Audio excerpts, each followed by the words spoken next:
Ça t'a fait quel effet de travailler avec Tu t'éclatais la gueule, là. Fantôme gay. l'appartement dans lequel il habitait à l'époque? C'était un passage vers l'autre monde. Moi, j'aime conduire avec la lumière, c'est juste que selon la loi, Ouais. je sais pas trop quoi. Non, c'est juste que c'est mieux d'allumer la lumière de droite pour qu'elle t'éclaire parce que Ah oui. vu que t'es noir, on C'est vrai. te voit moins. Oui, c'est vrai. De retour en direct du Fer avec Rash, Toujours présent. toujours présent. Donc bonjour tout le monde, c'est Toine Olabac, le clochard magique, en direct d'une voiture. Si je regarde ici, c'est parce que je conduis. Oui, là. oui, c'est parce qu'il conduit, c'est parce qu'il conduit. Là, on est Je vais on the road, on the road, on est quelque part au Japon.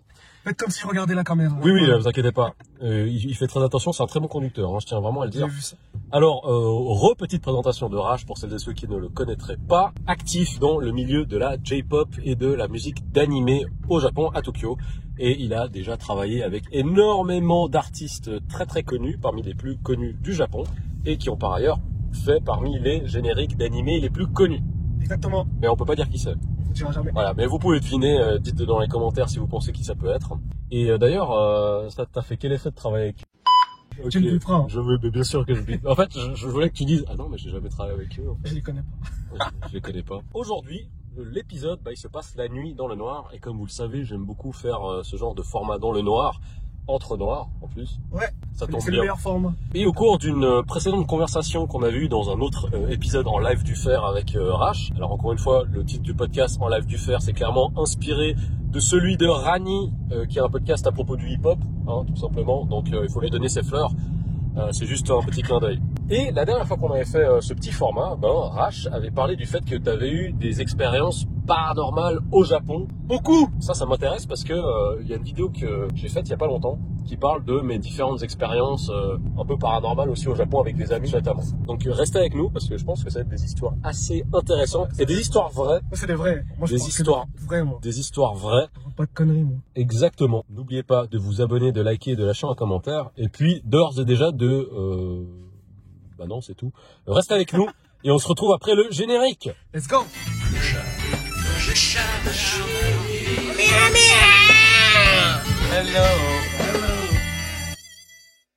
Bon retour à vous, mes gueuses et mes gueux, pour ce format de l'horreur, des histoires qui font peur en direct du Fer avec Rash. Ici présent. Le moment est bien choisi pour que tu nous fasses un petit peu part de trucs bizarres qui te sont arrivés.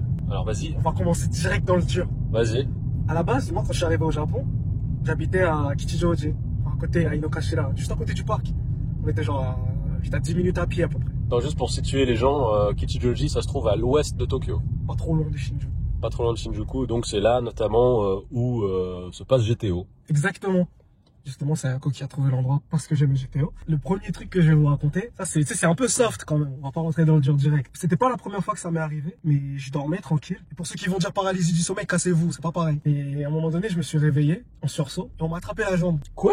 Mais quand je dis attraper la jambe, c'est genre quelqu'un avait sa main À tirer ta sur main. ma jambe en train de tirer comme ça. Attends. T'as ressenti ou t'as vu une main? Ressenti. Ok. C'était carrément sur ma peau, genre ça a dû durer genre 30 secondes, je pouvais pas bouger. Et pour ceux qui vont dire encore paralysie du sommeil, j'ai enchaîné avec la deuxième anecdote. Ça, c'est la pire sensation de ma vie.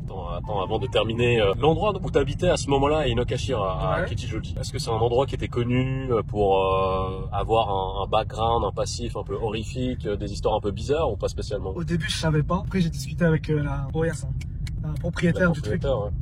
Et en fait, elle m'a dit qu'il y avait des écrivains célèbres, je sais pas lesquels, qui se sont suivis pas trop loin de l'endroit. Pour situer un peu les gens, il y a ce site qui s'appelle Oshimaland qui répertorie tous les lieux où il y a eu des décès anormaux à travers le Japon. Au Japon, quand tu vas louer un bien, les Japonais font souvent très attention avec le passif. Exactement. En japonais, c'est Jikobukken. des habitations ou des lieux stigmatisés. Ouais. Donc il peut s'agir d'endroits où des gens ont mis fin à leur vie, des endroits où il y a eu des gens qui ont été tués. Tu sais, dans le parc Inokashira même, il y a des petites rivières. C'est pas vraiment des petites rivières, mais des petits ruisseaux, des trucs comme ça. Et il y en avait un qui était pas trop loin de là où on habitait. Et la propriétaire m'avait dit qu'il y avait un écrivain super connu. C'est très, c'est il y a très longtemps, dans les 1700, des trucs comme ça. Ah, lui, il écrivait pas sur son smartphone. Ouais, j'imagine bien. Ouais. Je pense que je me trompe un peu sur les dates, mais c'est quelqu'un de quand même très connu. Pas une seule personne d'ailleurs. En fait, ils se sont suivis pas trop loin de ces endroits-là. Et je sais pas si ça joue, mais j'ai vu des trucs. Ça part de cette espèce de sensation où quelqu'un te tire le pied. Oui, et ça m'est arrivé plusieurs fois. À plusieurs fois. Des fois, ça arrive t'es fatigué, Ouais. tu t'endors et puis tu sais, tu fais un mauvais rêve. Et tu sais, moi, ça m'est arrivé plein de fois de faire un rêve où je marche, je me casse la gueule et je me réveille et puis je sais pas trop ce qui se passe, tu vois. Ouais, ouais.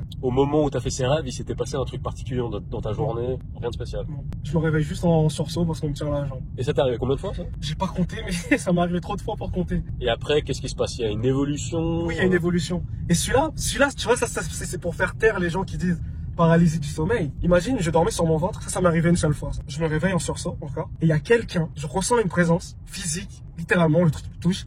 Il est arrivé derrière moi, sur moi, il commence à appuyer sur les bas du rein, à l'arrière du rein. Ouais. Mais genre avec ses mains ou... Main ou je sais pas quoi, en tout cas, il appuie dessus. Il ou elle, je sais pas. Et tu vois, genre, ça fait mal. J'arrive pas à respirer, j'arrive pas à bouger, ça fait mal. Et au bout d'un moment, il relâche la pression. Et commence encore à appuyer. Ça fait mal. J'arrive pas à crier, j'arrive pas à bouger. Et ça a dû durer genre 1 minute à peu près, je pense. Et il s'est barré. Mais toi, t'as rien pu voir du coin de l'œil. C'est juste du ressenti. C'est ça. Donc... Mais genre, c'est vraiment littéralement comme si je t'ai touché là, comme ça. Ah ouais. Et en fait, le truc particulier avec cette fois-là, c'est que c'est la première fois qu'il m'est resté une douleur physique. T'as eu un bleu ou t'as eu... Je sais pas si c'était un bleu ou pas, mais pendant 2 semaines, j'avais mal ici. Ah ouais? Exactement à l'endroit. J'avais vraiment mal. Alors, juste pour précision, toi, t'es pas quelqu'un qui boit, t'es musulman de toute façon, tu bois pas d'alcool et tout. Le truc, c'est là, c'était toujours au même endroit. Oui, toujours à la même charge. La façon avec laquelle est-ce que tu ressentais cette sensation de pression? Ouais. Est-ce que c'était genre avec une pression des mains? J'avais l'impression que c'était quelqu'un qui poussait avec ses mains. En fait, genre, imagine une personne qui s'allonge sur toi pendant que t'es sur le ventre et qui pousse sur le bas de tes reins avec ses mains. Ouais, mais attends, c'est-à-dire que le poids de l'entité, tu le ressentais sur tout ton dos de base avec une concentration dans le bas des reins. D'accord, et après en tout cas, ça avait la taille d'une personne. Et c'est la première fois de ma vie qu'il m'arrive un truc comme ça et que la douleur elle reste pendant 2 semaines. Mais t'as pas essayé de te débattre? Bah, je peux même pas bouger. Ah, t'étais paralysé quoi. Je pouvais pas bouger, j'étais paralysé. Ah mais attends, c'est pas paralysé du sommeil encore. Est-ce que vous avez déjà eu une paralysie du sommeil avec une douleur qui est restée 2 semaines après? Ça, c'est la question. Et t'es allé chez le médecin ou pas? Bah, non, je vais lui dire quoi? Il y a un fantôme, il s'est posé sur mon dos. Cette anecdote, elle me fait penser à une anecdote qu'un pote de Saitama m'avait raconté, un pote japonais. Ça, j'en parlais justement dans mon autre vidéo. Il me disait que l'appartement dans lequel il habitait à l'époque, c'était un passage vers l'autre monde. Et en fait, il me disait qu'il y avait des soirs où il dormait, il était paralysé et il sentait un poids sur sa poitrine et son corps. Et il me disait, c'est une vieille dame qui dort sur moi. Oh, ça, je l'ai déjà eu, mais à La Réunion. En fait, c'était, on va dire, entre gros guillemets, c'était la première fois que j'avais eu un truc un peu paranormal. On habitait dans une maison, il y avait une espèce de mini-forêt aux alentours, tu vois. Ouais. Il y avait beaucoup de verdure, tout ce qu'on veut. Et en fait, dans cette maison, il y avait un truc qui était super bizarre pour moi. Parce que tous les soirs, littéralement, depuis qu'on a déménagé là, genre, tous les soirs, j'entendais quelqu'un marcher avec des talons. Genre vraiment, Ah, mais attends, c'était genre à l'étage ou... Non, on était en bas. En fait, la personne, elle marchait en bas avec des talons sur les carreaux. Et ça s'entend quand même, des talons sur un carreau. Bah oui, hein. Et du coup, moi j'avais demandé à ma mère, est-ce que c'est toi qui marches avec des talons le soir? Elle me dit non. Ma petite soeur, elle était trop petite pour avoir des talons de toute façon. Du coup, je l'ai même pas demandé. Elle avait pas de talons. C'était peut-être toi et tu t'en rendais pas compte. Peut-être. Qui sait? Ok, donc t'as ce bruit fort avec les talons, bizarre. Moi, je trouvais ça très chelou, tu vois. Ah bah. Et un jour, je me réveille en pleine nuit. J'avais envie d'aller aux toilettes. Et sur mon torse, je ressens un poids, comme ton pote là. Et je voyais une dame, en fait, illuminée. En fait, elle brillait. Quoi? Ouais. En gros, littéralement, elle était assise sur mon torse. Assise avec le cul sur ton torse? Et en fait, elle brillait. Genre, je ressentais le poids et je voyais la lumière autour. Ah ouais, genre une aura. C'est comme si tu allumé la lumière, en fait. Comme si tu fixes dans le soleil. Ah merde. Ça brillait fort, fort, fort. Ah ouais. Et ça a dû durer... J'avais une mauvaise perception du temps, je pense, à ce moment-là. Je pense que ça a dû durer 30 secondes en tout. Et t'avais quel âge? 12 ans, peut-être. Ah ouais, quand même. Donc t'étais pas un petit gamin, t'étais vraiment... un jeune adolescent, on va dire. Ouais, 12-13 ans. Ta réaction sur le moment, c'est quoi? T'es paralysé de peur? En fait, je pouvais pas bouger déjà de base. Enfin, j'arrivais à respirer, mais je pouvais pas bouger. Et j'ai fermé les yeux. Ma réaction, c'était de fermer les yeux. Je me suis dit, peut-être si je ferme les yeux, elle va partir. Elle partait pas. Et du coup, j'ai réouvert les yeux. Et j'essayais de me lever, parce que tu vois, j'ai vraiment envie d'aller aux toilettes. Enfin, j'avais envie d'aller aux toilettes. Du coup, je me dis, peut-être que si je me lève, elle va bouger. Elle bouge pas. Mais t'avais pas peur? Bah si. Mais tu vois, genre, j'avais peur, mais en même temps, je veux me lever, quoi. Ouais, bien sûr. Et du coup, quand j'ai refermé les yeux la deuxième fois, j'ai dit, je veux plus les yeux, peut-être qu'elle va partir. Je ressentais plus le poids. Ouais. Et quand j'ai réouvert les yeux, je voyais encore la forme du truc là devant moi. Et en fait, on a découvert plus tard, ceux qui croient, ils croient, ceux qui croient pas, ils croient pas. Tu sais, les trucs de Madagascar avec les trucs des esprits et tout ça. Ouais. Ma mère, elle avait discuté avec une de ces personnes-là. Et on nous avait dit de déménager de là-bas parce qu'en fait, c'était une vieille dame. Elle est morte. Et quand elle est morte, en fait, tu vois tout le champ, enfin tout le terrain là où la maison est construite, elle voulait ce terrain quand elle était en vie. Ah ouais. Et en fait, quand elle est morte, son âme elle est emprisonnée sur ce terrain. Du coup, elle se balade. Ah, mais en fait, elle a jamais vécu dans cette maison? La dame? Ouais. Je sais pas. Parce qu'en fait, tu sais, vu que c'est des trucs qui datent d'il y a longtemps, On sait pas de quelle époque ça date. Ça se trouve, elle a habité là, ça se trouve, les maisons ont été reconstruites. Mais c'était tout le terrain. C'était pas une seule maison. C'était vraiment un grand Ah, terrain. d'accord. Donc, en fait, c'était quelque chose qui était déjà avéré auprès de personnes du voisinage qui savaient déjà, quoi. Je pense, oui. Et est-ce que ça a été la seule chose qui s'est passée ou il y a eu autre chose avec cette dame? Avec cette dame-là, il n'y a pas eu d'autres trucs parce que je crois qu'on a déménagé juste après. Ma mère, elle a su ça. D'accord, donc ça, c'était la raison pour laquelle vous êtes partis. Je pense. Pour moi, oui. Moi, j'avais dit à ma mère, ça paraît super bizarre. Attends, parce que là, moi, je suis un gamin, j'ai 12 ans. Ouais. Je vais parler à ma mère, je lui dis maman, papa, je sais pas quoi, il s'est passé ça, ils t'ont pas pris pour un fou? Tu sais, les gens à Mayotte et à Madagascar, tout ça, à La Réunion. C'est superstitieux. C'est pas superstitieux, on sait que les esprits ça existe. On n'est pas con. On sait que ça existe. C'est juste que moi, tu vois, genre à ce moment-là, j'avais jamais vu ça, j'avais jamais vécu ça, j'avais jamais vu ça. C'était vraiment horrible comme expérience. T'as peut-être une sensibilité par rapport à ça? Ah, il y a moyen. À ce moment-là, tu vois, j'entendais pas de voix, mais ça a évolué quand je suis allé en métropole. Donc en métropole, t'entends Lyon? Quand j'étais encore à Saint-Cyr. Putain. C'est la dame. C'est la dame. Attends, on va l'éteindre. Elle nous a entendu. Elle va rallumer. Quand j'étais à l'école dans le lycée militaire au début, Ouais. c'est genre le week-end, moi je restais. Du coup, ça m'arrivait très souvent.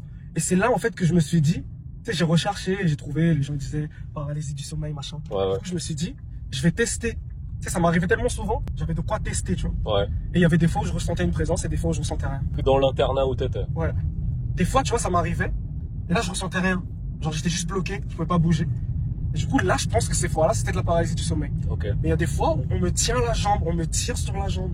Le truc de me tirer sur la jambe, ça a commencé quand j'étais à l'internat. Ah, sérieux? Oui. Avant l'internat, ça m'arrivait pas qu'on me tire sur la jambe. Ça m'arrivait que je ressente la présence. Mais ça m'arrivait pas qu'on me tire sur la jambe. Mais du coup, c'est quelque chose que t'as depuis que t'es petit ou? Justement. Ça m'est arrivé quand je suis arrivé en métropole, j'avais 16 ans. Du coup, le truc pour lequel on me tire sur la jambe, ça a commencé à m'arriver quand j'étais en métropole, donc vers l'âge de 16 ans, 16-17 ans. Oh putain! Oh putain! Ah, il s'est fait renverser par le... Non, il s'est renversé tout seul. Moi, de ce que j'ai vu, il s'est renversé tout C'est un seul. gaijin en plus. Il s'est renversé tout seul, en même temps. Ouais, c'est un gaijin. Putain, le gars, il s'est vraiment fait le splurge au bout. Mais ça aurait pu être hyper dangereux. Hein. J'aurais pu l'écraser. Ah, t'aurais pu carrément l'écraser. Hein. Déjà, tout à l'heure, je t'ai dit, la fois où on m'a appuyé sur le dos. Ouais. Ouais, mais ça, c'était au Japon. Est-ce que entre le passage de la métropole au Japon, il y a eu une progression? Ah oui, une progression énorme. Bah justement, on m'a jamais appuyé sur le corps, on m'a jamais fait de pression physique. Ouais. Ça arrivait que au Japon. Et en fait, quand je suis arrivé au Japon, c'est là où j'ai vraiment commencé à entendre des voix plus souvent. Des voix? J'entends des gens parler. Je comprends pas ce qu'ils disent, mais je les entends parler. Non, mais c'est genre des chuchotements. Non, ils discutent. J'entends clairement qu'ils parlent en fait, j'entends juste pas ce qu'ils disent.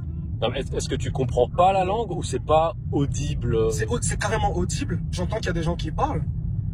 J'irai pas jusqu'à dire que c'est des gens qui parlent derrière un mur, mais tu sais, genre, ce qu'ils disent, je le comprends pas. Peut-être que c'est parce que je comprends pas la langue, peut-être. En gros, je comprends pas le contenu de ce qu'ils disent. Mais c'est pas du japonais, Non. Ça ressemble pas à une langue.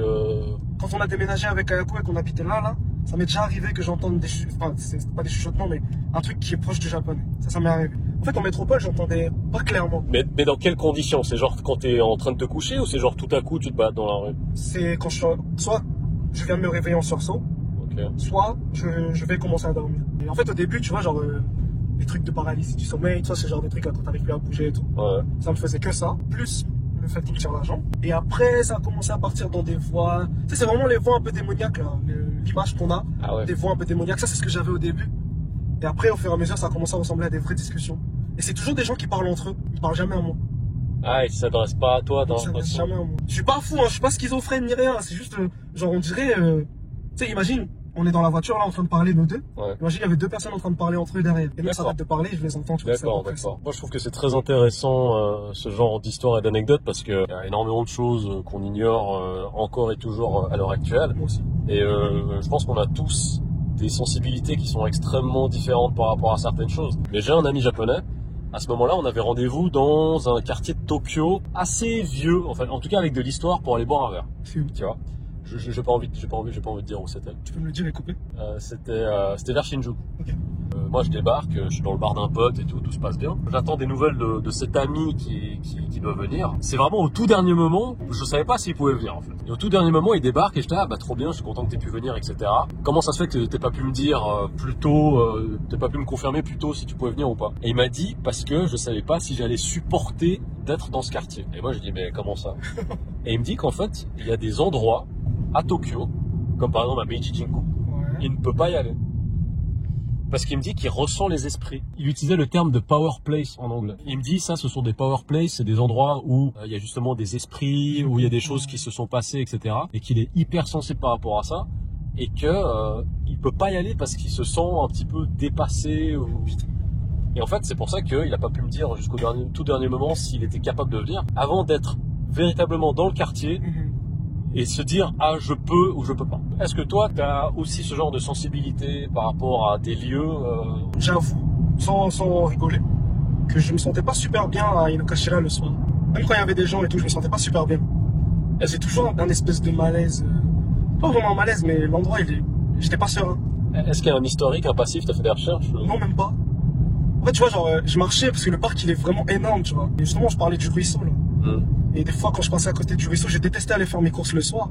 Parce qu'en général, je devais y aller tout seul alors qu'elle était pas là. Au moment de rentrer, tu vois, je me sentais toujours bizarre au moment de passer à cet endroit-là. Je savais pas qu'il s'était passé des trucs là.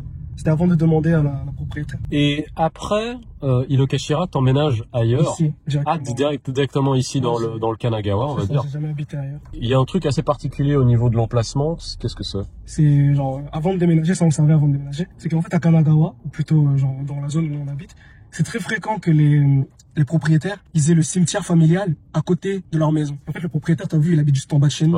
Et du coup, le cimetière familial, il est juste en haut de chez lui. Ah, donc du coup, c'est entre chez vous. Ouais. Et du coup, genre, c'est juste à côté de l'immeuble de là où on est. Et au début, j'étais pas très, tu vois, à fond là-dedans. Après avoir déménagé, il m'est arrivé des trucs. C'était archi soft par rapport à Inokashira. Du coup, on s'est dit, vas-y, nique ça, c'est bien. Tu sais, les trucs où on me tire la jambe, ça s'est arrêté. Mais alors juste, Ayako, elle a jamais vu, entendu, ressenti des choses? Non, elle a pas. Okay. Du coup, en fait, elle s'en foutait dès le départ. C'était plutôt moi, je bloquais un peu. Mais on a déménagé, on a habité là. Il m'arrive des trucs des fois, tu vois, je ressens des présences. Quand je travaille, je suis concentré, j'ai l'impression que quelqu'un est juste là. On m'a déjà touché l'épaule, par exemple. Ah ouais? Ouais. Mais c'est toujours des trucs soft comme ça, tu vois.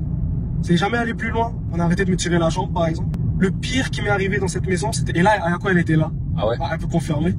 J'étais en train de dormir, juste à côté d'elle. Elle regardait un animé, un truc comme ça, je sais plus, sur son téléphone. On était dans notre lit, là. Ouais.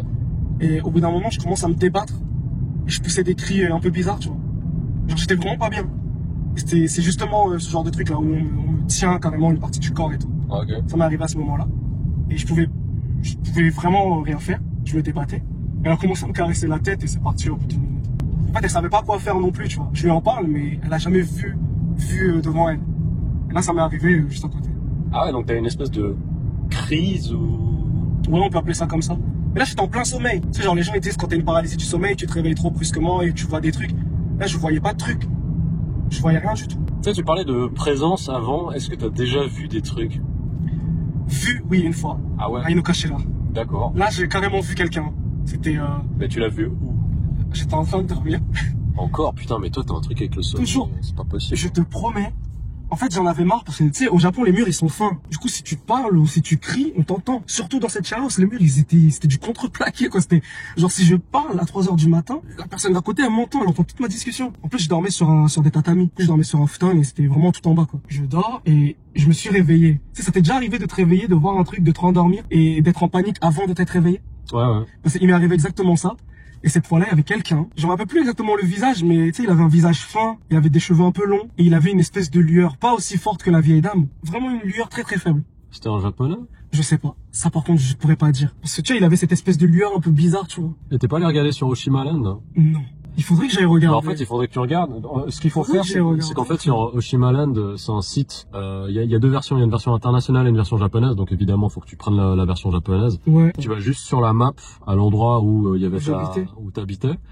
Et en fait, sur Oshimaland, t'as des espèces des icônes, c'est des flammes, pardon, qui indiquent les lieux stigmatisés où il s'est passé différents événements. Quoi. Je vais aller regarder ça parce que là, ça m'intrigue. Mais même après, hein, donc si tu peux regarder vite fait sur ton smartphone, dès qu'on s'arrête, tu peux regarder. Il m'est arrivé un truc assez particulier. Moi, j'ai jamais eu ce genre de truc au Japon, tu vois. Ouais.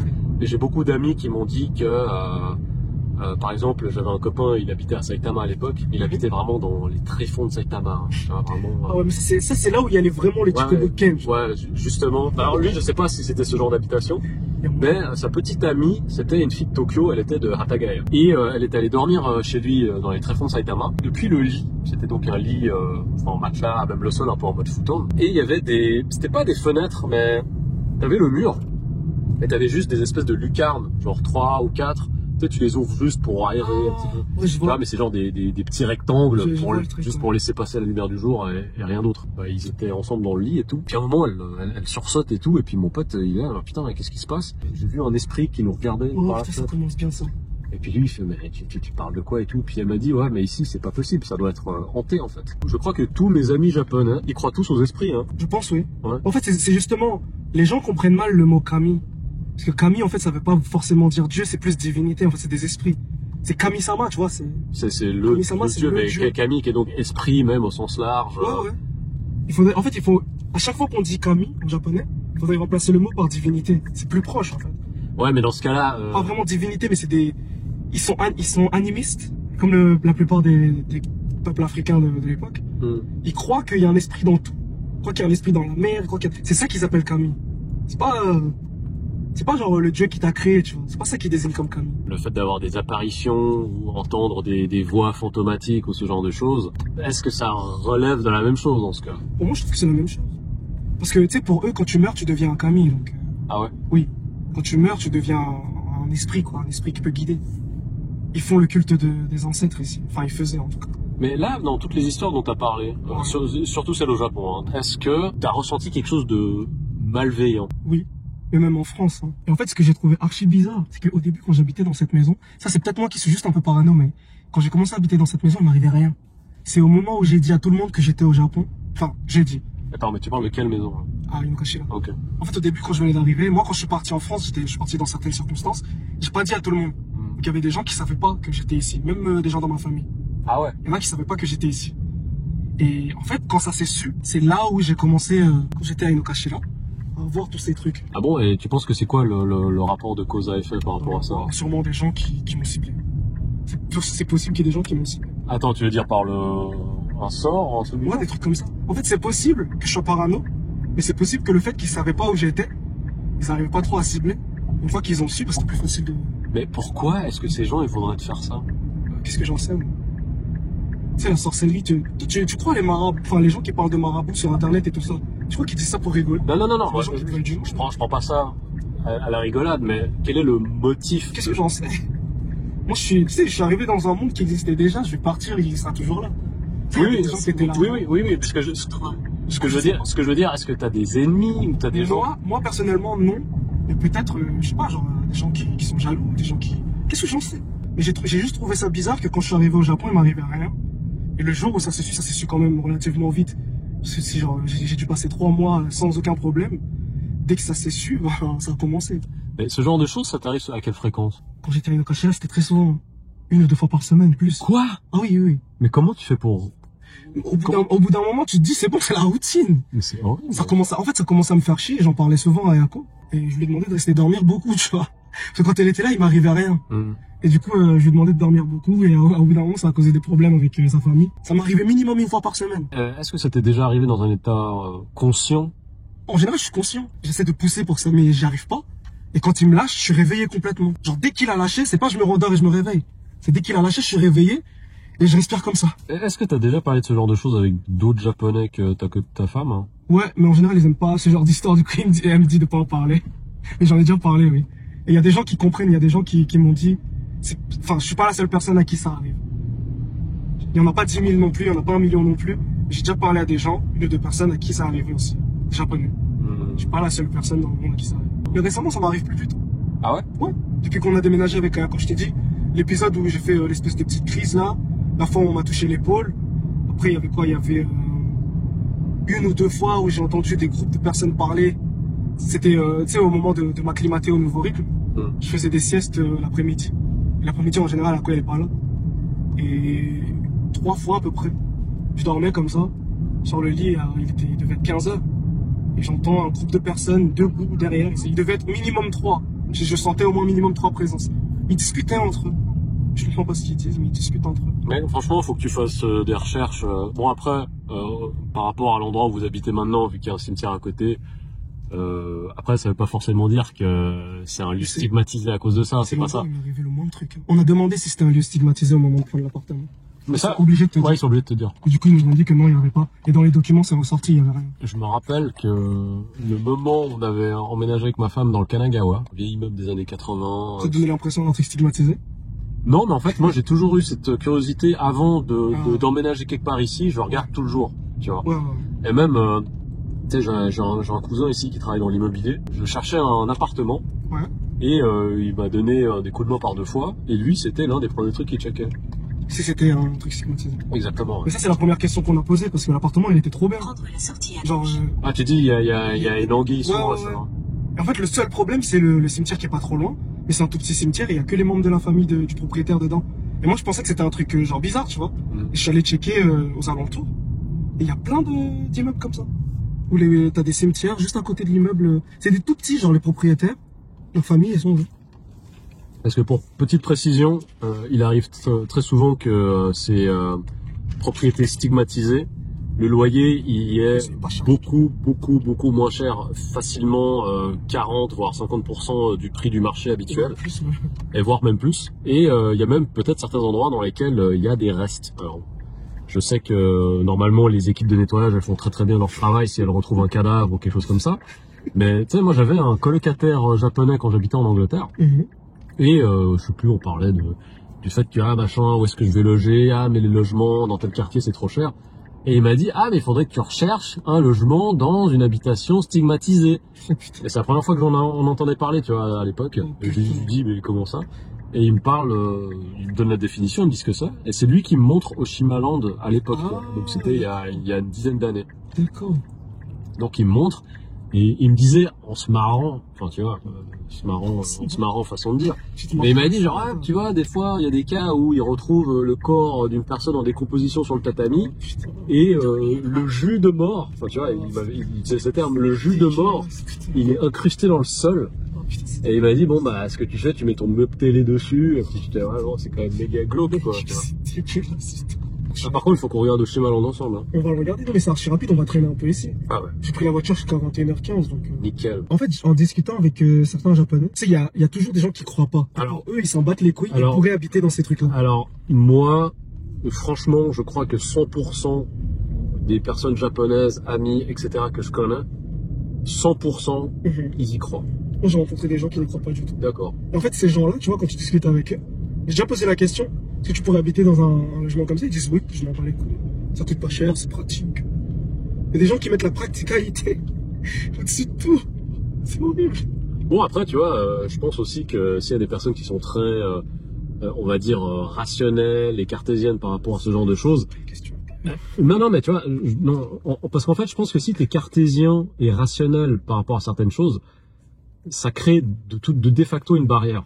En fait, tu vas être moins sensible. Archi rationnel et archi logique comme mec. Non. En fait, je dis pas ça dans le sens où t'es pas rationnel, dans le sens où tu fais pas des choix de vie intelligents, ou ça, c'est pas ça. C'est plutôt au niveau de ta sensibilité. Et si toi, t'es quelqu'un de très cartésien, très carré dans ta tête, etc., où t'as cette espèce de barrière de base, où t'es fermé à tout ce qui a trait au spirituel, donc il s'agisse de croyances, de religion, de la vie après la mort, ou je ne sais quoi, moi, je pense que ça met d'ores et déjà une barrière de base où tu seras beaucoup moins... peut-être qu'il y a des choses qui se passent, mais tu n'es pas capable de les voir. Mais en vrai, au bout d'un moment, ils vont le voir, parce que si tu es surexposé, la sensibilité, elle augmente forcément. En fait, ce genre de personnes, tu vois, au début, ils en battent les couilles et tout. Et quand ils vont être surexposés au truc, ça va commencer à se ressentir. Moi, je pense que ça marche comme ça. Je suis 100% sûr. Je sais pas si tu avais lu le Horla de Guy de Maupassant. Je crois que ça se passe justement du côté de chez toi, je crois. Ah ouais? Pas de la Réunion, mais tu vois, peut-être des Caraïbes ou quelque chose comme ça. Les Caraïbes, c'est loin, ça. Bon, bref, là où il y a de la canne à sucre, je sais pas. Je sais pas. Les Caraïbes, c'est de l'autre côté, c'est écoute, je sais pas, peut-être, enfin, voilà, peut-être. Je suis vexé, là. On va dire du côté des Antilles chez toi. Là. Les Antilles, c'est pas chez moi. Bon, du côté. Mais c'est encore pire. Pas, du côté du Congo, là, je sais pas. Mais le Congo, c'est pas chez, mais c'est tu t'enfonces là, toi. Je te troll, du côté des Antilles. Toi, tu t'enfonces. Du côté de la Réunion, pardon, du côté de la Réunion. Au pire, dis l'océan Indien. Mais, ok, alors, en fait, qu'est-ce qui se passe, c'est que ça fait très longtemps que j'ai pas lu le Horla, mais en fait, c'est l'histoire apparemment d'un maître de plantation de je sais pas quoi, qui habite dans une belle maison de maître. Donc Ouais. voilà, il a des servants, Il est bien. etc. Il est bien. Il constate des petits trucs bizarres jour après jour dans son lieu de vie. Et il constate pour commencer que son verre de lait qu'il a normalement sur sa table de chevet, le matin, il y a moins de lait ou il y en a plus. Et il se rappelle pas en avoir bu. Par contre, il voit qu'il y a une petite assiette de biscuits, les biscuits n'ont pas été touchés. Et il observe ça au fur et à mesure de jour en jour. Ouais. Et il voit que, ah oui, en effet, le lait, il continue d'être bu alors qu'il a pas bu. Et aussi, à un moment, il est genre en train de lire son journal et il sent que il y a quelqu'un qui est au-dessus de son épaule. Ouais, ça, je comprends ce qu'il veut dire. Et en fait, il comprend pas ce que c'est. Il sent une présence, mais il capte pas. Et à un moment, en fait, il est devant le miroir et il voit pas son reflet. En fait, il y a cette entité qui est entre lui et le miroir. Vu que c'est cette entité qui est reflétée dans le miroir et qui est invisible pour cet individu, il voit rien en fait. Et il appelle cette entité le hors-là. Il comprend que lui, il n'a pas les sens, il n'a pas les capacités nécessaires afin de pouvoir voir ce que c'est. Mais bon, à la fin, spoiler alert, il décide de foutre le feu à sa baraque pour essayer de le buter. C'est en train de le rendre fou. Ce qui marche pas. Ce qui marche pas du tout. Est-ce que toi, ce serait quelque chose d'un petit peu Orla-esque, de Maupassant-esque? En fait, moi, je pense que c'est des trucs qui sont déjà là et juste ils interagissent avec moi. Ouais, mais qu'est-ce qu'ils veulent de toi? Qu'est-ce que j'en sais? Est-ce que c'est parce qu'ils savent que, peut-être que lui, il a l'air d'être plus sensible et que... Je pense que ces trucs-là, ils savent quand t'es sensible, ils en profitent. Mais tu penses qu'ils veulent te faire passer un message ou ils veulent juste faire chier? Tout est possible. Et elle, au niveau de ses croyances... Quand elle m'a vu trembler comme ça à côté, et, elle me fait, enfin, c'est pas qu'elle me fait confiance, mais au bout d'un moment, tu y crois, quoi. C'est pour te dire, un jour, je travaillais, il y a quelqu'un qui m'a touché l'épaule. Je te promets, on m'a touché l'épaule. Mais une caresse ou genre tac Non, tac? c'est pas genre on m'a caressé l'épaule, juste effleuré. Non, on m'a carrément touché l'épaule. Il y a beaucoup de gens au Golden Guy de staff qui disent que le quartier est hanté. Mais j'ai encore un autre truc qui est encore horrible aussi. Vas-y. Depuis qu'on a déménagé. Ah, donc là, dans la nouvelle habitation? C'était dehors, en fait. C'était pas chez nous. Ah, c'était dehors. En fait, quand on a déménagé, j'ai pris des nouvelles habitudes, tu vois, par rapport à mon travail, par rapport au fait que je travaille en free time et que j'ai des trucs à rendre. Et moi, en général, je suis plus productif le soir.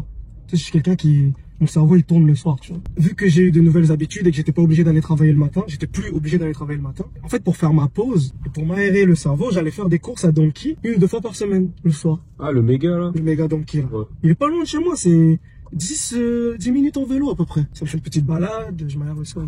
Sauf que le Donkey, il est ouvert jusqu'à 4h du mat. Okay. Jusque-là, tout va bien. Ouais. Et moi, j'allais faire mes courses en général entre, dépend des heures, mais entre 1h et 3h du mat. Et j'ai vu un truc. J'étais au téléphone avec ma petite sœur. J'ai vu ce truc 3 fois en tout. Et 2 fois, j'étais au téléphone avec ma petite sœur. Essaye de deviner ce que j'ai vu, juste pour rigoler. Ok, alors déjà, pour commencer, de demander un contexte, c'était dans un endroit en particulier ou? C'était sur le bord de la route. Le bord de la route. En vélo, t'as vu un truc? Je roulais vers le Donkey, c'était sur le bord de la route. Est-ce que c'était humanoïde? Humanoïde. Je sais pas, t'as vu une meuf en talon? Très proche, mais... Non, vas-y, t'as vu une petite vieille, je sais pas. En fait, c'était une femme. Enfin, c'était quelque chose qui avait la forme d'une femme. Ça marchait, sauf que ça faisait des pas de bébé. Quand je dis des pas de bébé, c'est genre, les 2 pieds sont presque accolés et ils avancent l'un après l'autre. Ils avancent comme ça. Ah merde, genre comme si ça frottait le sol, quoi. Ouais, presque en frottant le sol. Mais la particularité, c'est que cette personne, ce truc-là, il avançait avec les 2 mains sur le visage. Se cachait le visage. Et moi, comme un teubé, je passe à côté. Le moment où je suis passé à côté, que j'étais au même niveau, j'ai eu un gros frisson. J'essayais de regarder son visage. À chaque fois que je passais à côté, j'essayais de regarder son visage. Ouais. Je voyais jamais. Attends, mais c'était une vieille ou? Je dirais vieille par rapport à l'apparence que je voyais, mais elle portait toujours les mêmes vêtements. Elle apparaissait toujours à la même heure.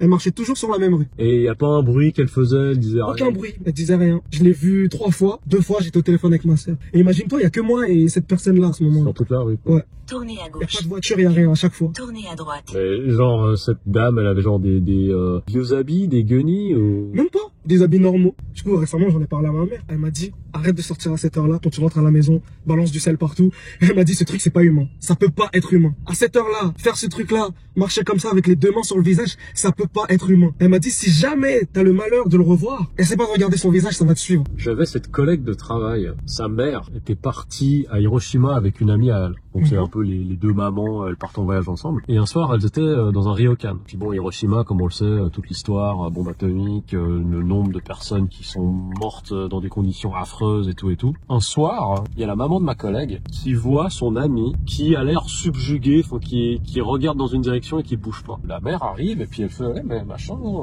est-ce que ça va, qu'est-ce qui se passe et tout. Et l'autre, elle est en train de regarder dans une direction, elle regarde dans la direction d'une espèce de fenêtre. Ouais. ronde. La mère regarde dans cette direction et elle voit une jeune fille avec des longs cheveux noirs en train d'escalader à la fenêtre. Et là, elle se dit, mais c'est pas possible. Elle se secoue la tête et plus rien. Elle se dit, ah ouais, putain, genre la fatigue ou j'en sais rien. Puis elle dit à sa pote, machin et tout, qu'est-ce que tu fais là, regarder dans le vide, allez, viens, on va se coucher, je sais pas quoi. Je sais pas combien de temps exactement après, la mère voit que son amie est suivie par cette jeune fille qu'elle avait vue escalader par la fenêtre. Oui. Elle fait, écoute, elle lui raconte l'histoire, j'ai vu quelqu'un escalader par la fenêtre, j'ai cru que c'était une hallucination, je sais pas trop, et là je l'ai vue, aujourd'hui elle est en train de te suivre. Ils sont allés dans un temple ou je sais pas quoi, ils sont allés faire une prière ou je sais pas quoi, et c'est parti. On est d'accord que c'est pas normal. Elle marchait comme ça. Non, je pouvais pas le faire sans... Tu vois les mains, elles étaient comme ça sur son visage. Mais elle marchait vite? Non, elle marchait, en fait ses pieds faisaient tac, tac, tac, tac, tac, tac. En fait c'est vraiment genre le tout petit pas après le tout petit pas. Toi, tu l'as dépassé à chaque fois ou? À chaque fois, oui. Ma mère, elle m'a dit que si je revois ces trucs et que je continue d'essayer de regarder, c'est comme une invitation, en fait. Ah oui, mais c'est ça, c'est que tu l'invites... Et on me suit jusqu'à la maison et tout. Bah d'ailleurs, j'en profite pour raconter l'histoire du fantôme gay. Fantôme gay? Ouais, parce qu'en fait, au Vietnam, on a aussi un lore incroyable au niveau des esprits et au niveau des fantômes. Vraiment, dans le delta du Mekong, j'ai une très grande famille, en fait. Okay. C'est la famille, on va dire, éloignée. C'est vraiment la campagne finie, hein. C'est vraiment là-bas, c'est la pampa à la moitié et tout. Donc, ils ont forcément un petit peu la mentalité qui va de pair. Et j'avais mes cousins éloignés qui se foutaient de la gueule d'un de leurs amis parce qu'il était gay. Du coup, les autres, genre, ah, machin, il est gay, il est gay. Il habitait dans une maison de forme carrée, genre un truc fait en béton, en ciment, je sais pas, mais c'est de la merde, hein, c'est vraiment hyper mal foutu. Okay. Et très souvent, dans ces habitations-là, il n'y a pas de toilette. Okay. Donc si tu vas aux toilettes, soit tu vas te soulager dehors, soit il y a la petite cabane au fond du jardin où tu vas faire caca. C'est un soir de pluie, donc notre ami gay... Quelqu'un que tu connais personnellement? Non, lui je le connais pas. Okay. Notre ami gay, il sort, et vu qu'il pleut, bah, il va sous un arbre pour s'abriter et pisser sous l'arbre. Okay. Et en fait, il constate que sous un autre arbre, à une dizaine de mètres de lui, il voit qu'il y a quelqu'un qui est sous l'arbre. Et ce quelqu'un est en train de regarder dans sa direction. Et lui, il se dit, j'aime pas ça, quoi. Tu vois, c'est la nuit, il pleut. Moi, je sors pour aller pisser, mais qu'est-ce qu'il fout là, lui, tu vois. Il se dit, bon, ok, là, je remonte mon pantalon et il trace. Il court pour retourner chez lui. Hop, il ferme la porte. Et quand il regarde dans le Judas, en fait, il y a quelqu'un qui est devant la porte. Surpris, il gicle en arrière parce qu'il s'attendait pas. Tu vois, il court, il ferme la porte à clé et en regardant, qu'il y ait tout de suite quelqu'un qui soit là devant la porte. Quand il regarde à nouveau dans le Judas, il voit que la moitié de son visage est normale. Et l'autre moitié est hyper crispée. Qu'est-ce que c'est? Il a les boules et puis il essaie de se cacher chez lui. Et en fait, il constate que cette chose est en train de tourner autour de la maison. Mais la façon avec laquelle est-ce qu'elle tourne, c'est pas genre en marchant. Oh non. Genre, on dirait qu'elle est en train de flotter. Parce que genre, c'est trop régulier, tu vois. Non. Et du coup, après ça, bah, il a arrêté d'être gay. Jure? Ouais. Il est devenu hétérosexuel. Parce qu'en fait, il s'est dit, il faut pas chercher à comprendre, c'est les superstitions, le Vietnam et tout. Il s'est dit, peut-être que ce fantôme a senti que j'étais homosexuel et qu'il était homosexuel, donc il me voulait. Donc pour que il arrête de me suivre, il faut que j'arrête d'être gay. Mais je veux savoir si ça marche. Bon, on s'est arrêté parce que là, Rash il est en train de jeter un coup d'œil sur le site Oshimaland par rapport à l'histoire de son logement à Inokashira. On va voir s'il s'est passé des trucs dans l'endroit où il vivait. Et comme ça, bah, on pourra voir si il y a peut-être une relation de cause à effet ou si, bah, tout simplement, on ne sait pas. Même, il faut regarder dans le parc. C'est-à-dire que c'est quoi? Chez toi, à l'époque, et dans le parc d'Inokashira aussi, c'était bizarre. On va regarder les deux alors. Il y a un truc dans le parc? On regarde. Ah ouais, vas-y, clique dessus. Ça va te donner la raison, ça va dire qu'est-ce qui s'est passé. Ouais, en 2022, il s'est passé un truc. Wesh, dis ça, quelqu'un s'est suicidé. Ah ouais, suicide au parc? Ouais. Oh putain. Ah ouais, bah est-ce que c'est un rapport avec ça? Je crois pas, attends. Du coup, on va chercher ta guest house. Là, on marchait ici, tout le long. On tournait, j'habitais aux alentours d'ici, je pense. Y a rien. Mais par contre, pas trop loin, ici. Y a quoi là? Tu te rappelles quand je te disais que pour rentrer, je devais passer un endroit? Ouais. Tu sais là, 2015. Je suis arrivé en 2019. Et il y a eu un incendie. Et du coup, quelqu'un est mort. Mais c'est à peu près ici, là, tu vois, là, je devais traverser ce truc-là pour aller faire mes courses. Là, il y en a un autre ici. Putain, il y en a pas mal, ils nous cachaient là. Si tu vas genre à Ikebukuro, Shinjuku, c'est la guerre mondiale. Ah, ils ont trouvé un cadavre. Putain. Donc on sait pas quelles sont les raisons. C'est pas écrit. Putain, les glauques là-bas. Ouais. Ah oui, ils ont trouvé encore un cadavre. Ah mais mec, t'as entendu parler de l'histoire dernièrement à Kawasaki? Non, pardon. Ah bah oui, à Kawasaki. C'est quoi? Oh mec. Non, ce qu'ils ont trouvé à Kawasaki, la nouvelle est tombée avant-hier. Littéralement, c'est frais de chez frais. Ils ont retrouvé le cadavre en décomposition d'une jeune fille dans une valise. Enfin, valise, sac de voyage, je suis pas sûr Ils ont trouvé ça où? dans une maison à Kawasaki. Apparemment, ce serait une jeune fille du nom de Asahi Okazaki qui avait déjà des problèmes avec son ex-petite amie. Ouais. Et elle a disparu depuis le 20 décembre 2024. Ça fait un moment. Ouais, ça fait un moment. Et la veille de sa disparition, elle avait envoyé un message à sa mère pour dire « J'ai l'impression que on va me tuer ». Son domicile a été cambriolé, on sait pas trop. Il y a quelqu'un qui a pété une fenêtre, qui s'est infiltré par une fenêtre. Et ça correspond également avec sa disparition. Là, au moment où je suis en train d'enregistrer, on n'a pas encore les nouvelles précises de l'autopsie. Les parents de Asahi Okazaki disent que la police n'a jamais rien fait. Parce qu'elle a fait plusieurs fois des signalements par rapport au comportement de son ex. Oui, ça c'est des trucs que la police n'intervient presque jamais. Ouais, mais c'est ouf en fait qu'ils soient aussi... En fait, l'une des raisons pour laquelle ils interviennent pas, je trouve ça logique à la fois et con à la fois, c'est qu'ils aiment pas s'immiscer dans les affaires des gens. Ah, de la vie privée, tu Ouais, dis. c'est ça. Ouais, Ah, mais oui, il n'y a pas une histoire que... Ouais, non, c'est une histoire de couple, donc nous, C'est ça. on s'en mêle pas. C'est ça. Ouais, En fait, c'est techniquement, selon la loi, ils peuvent pas. Enfin, en soit. C'est pas c'est pas que c'est pas leur problème. Déjà, regarde, le gouvernement, il a même pas la capacité de dire aux gens, restez chez vous pendant Ouais, le pendant le Covid. Covid. Ouais. Tu vois, juste au bout d'un moment, tu te dis, comment tu fais pour aller dire à des gens, n'approche pas enfin, s'il n'y a pas eu un problème, tu vois, genre violence conjugale, Ouais. des conneries comme ça, ils peuvent pas intervenir. Bah, résultat, ils auraient pu faire un truc pour arrêter cet escogriffe de commettre l'irréparable. Toujours comme ça. Et ils n'ont rien fait. Donc en fait, la tête du père, déçu, Ah ouais. d'une tristesse. Vraiment, meilleure pensée à la famille. Et d'ailleurs, la petite sœur, ou le petit frère, je crois que c'est le petit frère de... Je crois que c'est le petit frère de la victime, qui est encore un gamin, hein. Il a dit, j'espère que c'est pas ma sœur. Bah, il se trouve que l'ex-petit ami, il a disparu il y a déjà plus d'1 mois. Selon certaines sources, il se serait tiré du Japon. Voilà, donc je pense que c'est là-dessus que on va terminer notre petit podcast de l'horreur et conversations qui vont de pair. C'était vraiment bloquant. Bah non, mais franchement, merci à toi d'avoir partagé tes anecdotes paranormales ici. Puis bon, bah, Ok. ça nous a permis de checker Oshimaland ensemble. Je vais regarder encore plus en détail. Ah, franchement, malheureusement, il y a un côté très curiosité morbide, on va dire. Parce que c'est vrai que moi, il y avait un moment, je passais beaucoup de temps à regarder les endroits où je passais beaucoup de temps, voir où je logeais et tout, pour me dire, ah putain, il s'est passé ça en face et tout. Et des fois, c'est hyper glauque. En fait, j'ai une pote chinoise que j'ai rencontrée quand j'ai passé les 6 mois en école de japonais. Et elle, là maintenant, elle est à Kyoto, à l'université. Et en fait, elle m'avait raconté un truc qui s'était passé. Elle était grave malade. Elle va à l'hôpital au Japon. Et les médecins, déjà, ils ont eu du mal à identifier ce qu'elle avait. Au final, ils lui ont fait un diagnostic qui était mauvais. Ils lui ont donné les mauvais médicaments. Et elle était dans la merde. Et apparemment, de ce qu'elle m'a raconté, quelques mois avant, je crois, que ça lui arrive, il y avait une actrice chinoise qui était morte au Japon. Oui. Dû à des complications, un truc comme ça. Ouais. Et elle, ça l'a fait flipper. Et du coup, elle est repartie en Chine pour aller voir ses parents. Et là, ils lui ont fait un bon diagnostic à l'hôpital dès qu'elle est arrivée. Elle était déjà dans un état vraiment piteux. Elle était vraiment pas bien. Du coup, après, genre, elle a récupéré. Elle est revenue au Japon. Et, il y a 1 jour ou 2, je regarde encore dans sa story. Je revois qu'elle est à l'hôpital. Il lui a encore fait un mauvais diagnostic. Là, il faut vraiment le dire. Le milieu médical ici, c'est de la merde. Mais c'est n'importe quoi. Non, moi, ça m'est arrivé il y a pas si longtemps que ça. Parce que j'ai une douleur depuis plusieurs semaines hein, au pied gauche. Ouais. Du coup, je suis allé à une clinique qui est pas loin de chez moi et tout, une clinique généraliste, mais tu vois, genre, vas-y, touchez ici, regardez ce que j'ai, faites-moi une radio, bref, les trucs de base, tu vois. Ouais. Le médecin, il me dit, ah non, mais ça, ce que vous avez, c'est une infection de la peau. Faut que vous alliez chez un dermatologue. Et je dis, ah bon, vous êtes sûr? Et je fais, oui. Et puis même, c'est limite, on me touche même pas, quoi. Je fais, ah bon, on va vous donner l'adresse de cette skin clinic, de ce dermatologue et tout, c'est pas loin d'ici. Voilà l'adresse et tout, allez-y. Et je débarque chez le dermatologue, et quand j'arrive, ils me disent only Japanese. Et ils me sortent un écriteau sur lesquels, nous, n'acceptons pas les étrangers, etc. Alors, je pense que ce serait apparemment parce que ces derniers temps, avec les étrangers, il y a quelques scandales qui se passent avec les soins. Faites vos propres recherches. Mais il y aurait apparemment certains étrangers qui tireraient profit du système de la santé ici à moindre coût, tu vois. Et ça a créé une espèce de méfiance. Ok, ça peut se comprendre. Ça peut se comprendre, mais bon, tu vois, moi, je paye mes impôts, tout ce que tu veux. En plus, tu t'es obligé de payer le truc, là, comme Iroquois. Ouais, exactement. Moi, je peux, nous, on paye tout de notre poche. Oui. Tu vois, et ça fait très très mal au fion, quoi. Oui. Et en fait, je me dis, bon, d'accord, je paye mon assurance santé aussi cher pour qu'on me dise pas d'étrangers. Et en plus, moi, j'essaie, je fais écouter. Et là, la meuf à la réception, elle me fait une scatman. Elle fait exprès de parler hyper vite.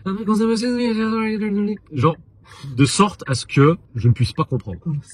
Et ça, je savais que c'était fait exprès. T'étais allé tout seul? J'étais tout seul. Ok. J'étais tout seul. Alors après, moi, ma femme, quand elle me voit revenir, elle me dit alors qu'est-ce que t'as? Je lui dis écoute, je suis allé à la clinique, ils m'ont dit non, faut aller chez le dermatologue. Je suis allé chez le dermatologue, ils m'ont dit non, on prend pas les étrangers. Je suis sorti, j'ai rien pu faire quoi, tu vois. Et elle me dit bon bah écoute, on va aller dans une autre skin clinic ensemble. Donc 2 ou 3 jours plus tard, on y va. Je suis avec ma femme, elle est japonaise, elle parle japonais, c'est bon, je suis immunité, tu vois. Je débarque à la skin clinic et ils me disent oh, mais c'est pas un problème de dermatologie ça. Ils sont en train de se renvoyer la patate chaude genre ah non c'est pas chez nous c'est chez eux, ah non mais c'est pas chez nous c'est chez eux. Entre temps t'es déjà mort. Mais c'est exactement ça et du coup j'ai encore mon truc au pied. C'est un truc de malade.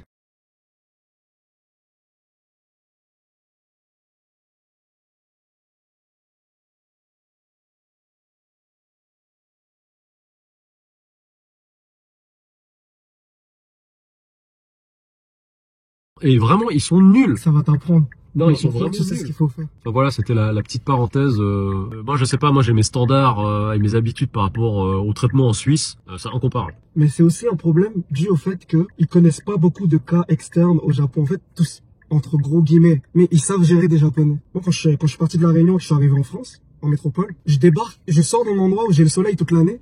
Je débarque dans un endroit où j'ai le soleil 2 mois dans l'année. Du coup, littéralement, c'est pas une blague. Je suis tombé malade tous les matins. Ah ouais. Et on m'a dit, t'es en carence de vitamine D. En fait, tu manques littéralement de soleil. Et du coup, depuis cette année-là, on me donnait tout le temps des gélules 2 fois par an, tous les 6 mois, de vitamine D pour compenser. Et je suis arrivé au Japon et je les avais plus. Du coup, je vais à l'hôpital et je demande, est-ce que je peux avoir de la vitamine D parce que je commence à me sentir mal. Tu sais, ça a refait les mêmes symptômes que quand j'étais là-bas. Et il y a un des médecins qui m'a dit, mais normalement, non, tu peux pas manquer de vitamine D, machin et tout. Parce que lui, il connaît pas. Il a jamais eu ce cas-là. Et du coup, j'en ai parlé à Yako. Et Yako, elle m'a dit, il faut vraiment choisir le médecin chez qui on va. Parce qu'il y a des médecins qui sont un peu fermés. Tu vois, on va dire on va généraliser et dire entre gros guillemets, il y a des médecins japonais. Ils sont un peu fermés et connaissent que le Japon. Je suis allé chez un autre médecin. Il m'a écouté. Il a dit, ah, mais c'est normal. Tiens, voilà ta vitamine D. En fait, c'est vraiment en fonction du médecin chez qui tu vas. Et c'est un peu la loterie. Je suis désolé de le dire, mais c'est vrai, c'est un peu la loterie. Bon, après, c'est vrai que là, ça a l'air d'être un cas un petit peu particulier, mais le fait d'aller chez un médecin et qui te fait de mauvais diagnostics et ça te soigne rien, parce que très souvent, ils te disent « Oh non, c'est rien, prenez ça et si vous avez toujours vos symptômes, vous revenez dans 2 semaines. » Pour moi, c'est un manque de professionnalisme incroyable. Oui. Archi, de fou, je suis d'accord avec toi. Voilà, mais c'était le petit mot de la fin. Merci à vous d'avoir regardé cette vidéo. J'espère que ce format vous aura plu. J'espère aussi. En live du fer avec Rash, toujours inspiré du podcast du En live du fer de Rani sur YouTube également. Et s'il vous plaît, lâchez-moi un commentaire, likez et abonnez-vous. Et dites-moi si vous croyez en les esprits ou non. Et si oui, est-ce que vous avez peut-être une petite anecdote à partager avec nous? Si vous voulez partager, je les raconte. Ah ouais, bah ce serait pas mal, hein. Genre, on a une histoire de XY et on peut la raconter, etc. Ça serait super drôle. Ah, n'hésitez pas, les gens. Ouais, ça sera assez drôle. Laissez-nous vos histoires et puis peut-être que on en reparlera à l'occasion. En tout cas, merci également de me suivre sur les réseaux sociaux, @AirForce1, je suis partout. Regardez la description pour moi. Ouais, pour Rash, ce sera dans la description. Et puis encore un grand merci à mes tipeurs et à mes super thankers, parce que ça c'est tout nouveau. J'ai eu 2 différents super thankers jusqu'à maintenant. Et encore merci aux tipeurs, donc Xissa, Micmac2 et puis Twin Sunien de donner un petit coup de main à cette chaîne sur Tipeee. Et je vous fais des bisous. Bye bye de la part de Rash et moi-même. Yo. Et à bientôt pour d'autres aventures en live du fer. Peace out, my niggas. Ah, c'est pas ici. Il peut le dire, pas moi. Moi, j'ai le droit.